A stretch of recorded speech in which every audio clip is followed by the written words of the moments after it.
Les problèmes qui paraissent insolubles actuellement sont très faciles à résoudre, mais si on était comme devant un problème de géométrie là chez soi tranquillement, c'est évident, il faut réduire la population, il faut vivre il faut pas revenir aux chasseurs-cueilleurs, mais vous avez un jardin, vous faites déjà pas mal de choses.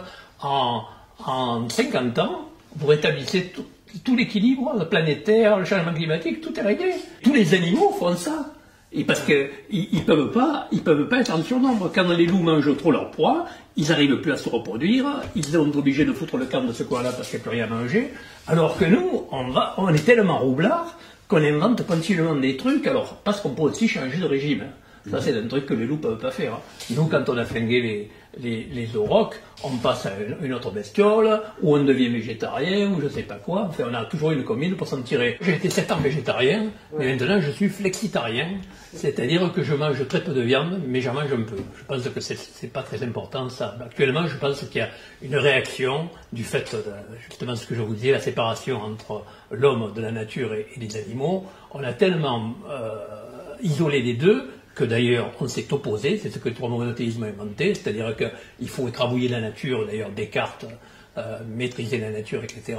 La Bible vous explique comment il faut écrabouiller la nature. Bon, on est au bout du chemin, maintenant on a tellement écrabouillé la nature qu'elle n'y arrive plus, et que nous on est trop nombreux, et donc vous avez la réaction inverse des véganes qui disent c'est vrai, ils ont raison, moi je connais plein de véganes. Parfois ils sont un peu extrêmes, bon, je sais bien, je vois bien votre...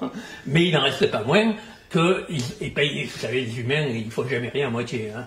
Quand ils sont croyants, ils tuent les autres, hein, bon. Et là c'est pareil. Hein. Et donc là, les véganes, ils ont poussé loin, mais c'est une réaction qui est saine, c'est-à-dire qu'en effet, pourquoi si on faisait ça à des humains, avec le millième de ce qu'on fait aux animaux, les abattoirs, ils ont raison de soulever le problème. Le problème, enfin, ceci dit, c'est pas pour ça qu'on doit devenir végétarien, mais enfin, il n'en reste pas moins, eux, ils font le lien, c'est-à-dire qu'ils disent, on ne mange pas les animaux. Les sociétés, même démocratiques, parlons pas des fascismes et tout ce que vous voulez, mais même démocratiques, c'est des sociétés malades, parce qu'on n'est pas fait pour vivre à des millions de personnes sur le même endroit. On est fait à être des groupes de quelques dizaines de personnes. Avant, on était nomades et on exploitait les animaux en intensif.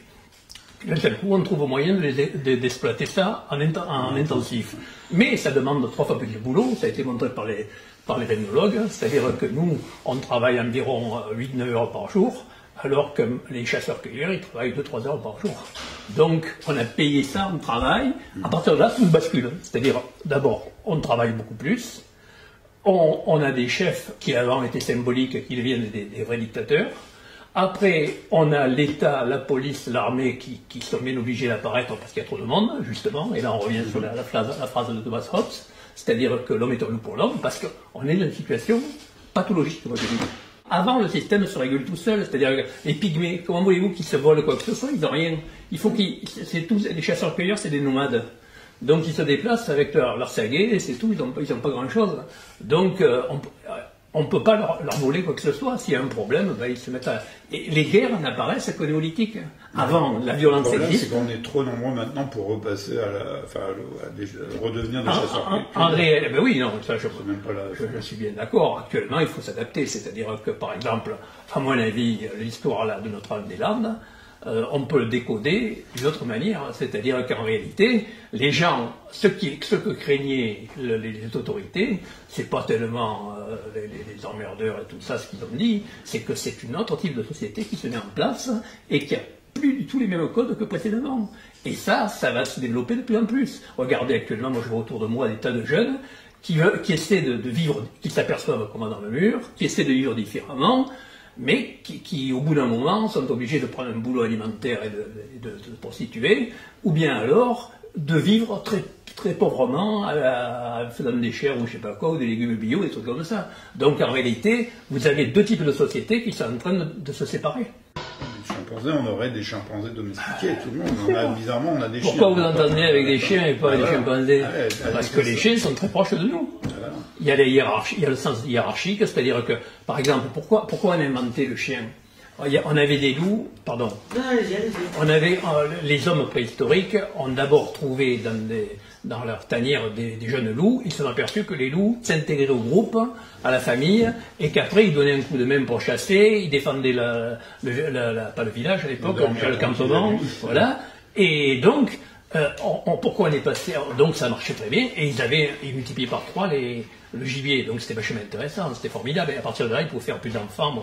Mais par contre, quand il devient mature socialement, un loup, c'est-à-dire vers 2-3 ans, il essaye de monter dans la hiérarchie du clan, c'est-à-dire de la famille humaine qu'il a hébergée, et là, il entre en conflit souvent avec les gens, et ce qu'on a fait, c'est qu'on a sélectionné des loups, on a pris les plus gentils de chaque portée, et on a fait un animal qui est comme un loup, mais un loup infantile. Donc en réalité, un chien, c'est un ado éternel.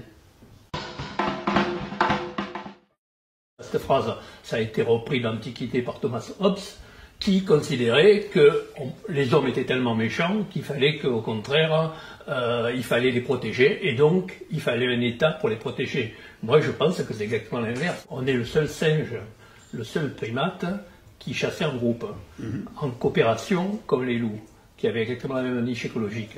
Et donc, on a occupé un nouveau créneau qui était la savane, on est sorti de la forêt. C'est pas moi qui ai inventé cette théorie. Hein. Et donc, on a colonisé la savane, on s'est trouvé en face de nourriture abondante, c'est-à-dire les gros herbivores, mais en face aussi de carnivores dangereux. Donc, on ne pouvait pas se débrouiller tout seul, on a été obligé de se réunir, et c'est pour ça qu'on est éminemment sociaux. Et je pense, contrairement à ce qui est dit partout, même par la science, c'est que le plus proche des animaux, c'est pas le chimpanzé ou le bonobo, comme on raconte, sur le plan génétique évidemment, c'est vrai, mais sur le plan social et sur le plan entraide, on est plus proche du loup ou du chien. C'est pour ça qu'on entend si bien avec un chien et pas avec un chimpanzé.